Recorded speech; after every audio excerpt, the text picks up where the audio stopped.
Alfred Lord Tennyson. Born in the early 1800s in England, Tennyson quickly advanced in the world of poetry, becoming the Poet Laureate of Great Britain and Ireland. This position, appointed by the monarch of the United Kingdom, is considered to be a very honorary position. Tennyson, highly educated from Louth Grammar School and Stratcliffe School, led him to receive the Chancellor's Gold Medal at Cambridge for one of his poems, known as Timbuktu. Tennyson was well known for his short lyrics and themes of classic mythology, such as Ulysses and Crossing the Bar. Tennyson attempted drama, but didn't enjoy it as much as his original works. He had numerous well-respected publications, including poems chiefly lyrical, The Lady of Shalott, In Memoriam, Tithonius, and The Princess, a medley. Influenced by romantic poets such as John Keats, Tennyson liked to use musical qualities to emphasize rhythms and meanings in his poems. He had an amazing talent when it came to the understanding of meter, which reflected his moralizing style. Tennyson is a good representation of the Victorian period simply because he showed, in his works, the conflict entering faith and science.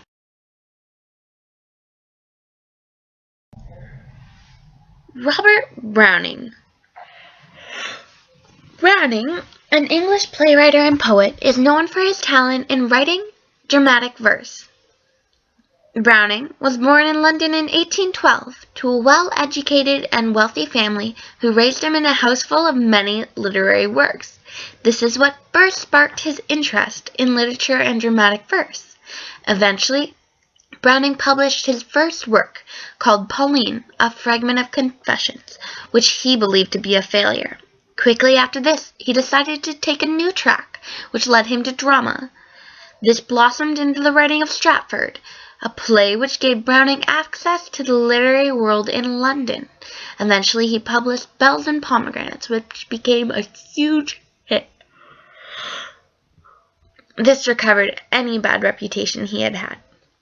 Browning is best known for his marriage with famous poet Elizabeth Barrett Browning, who we will talk of later. Some of Robert's major works are Men and Women, The Ring and the Book, Blostein's Adventure, and Red Cotton Nightcap Country. Browning's poetic style is focused on his shorter poems such as My Last Duchess, but also largely on his dramatic monologues. Elizabeth Barrett Browning is a renowned English poet whose work was mainly popular in Britain and the US during her career.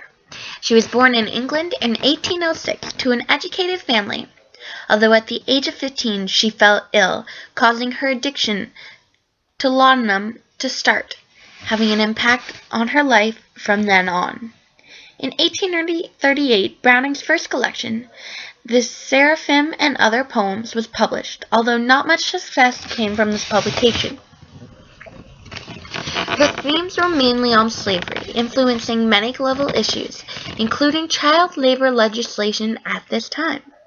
Her next publication, Poems, published in 1844, was an instant success. During this time of success is when Elizabeth met her husband, Robert Browning. Influencing her work was also the topic of religion. It is noticeable that all of her works carry a Christian theme, simply because she raised in a strongly religious family. These themes are evident in her sonnets. For example, Browning's poem Aurora Leigh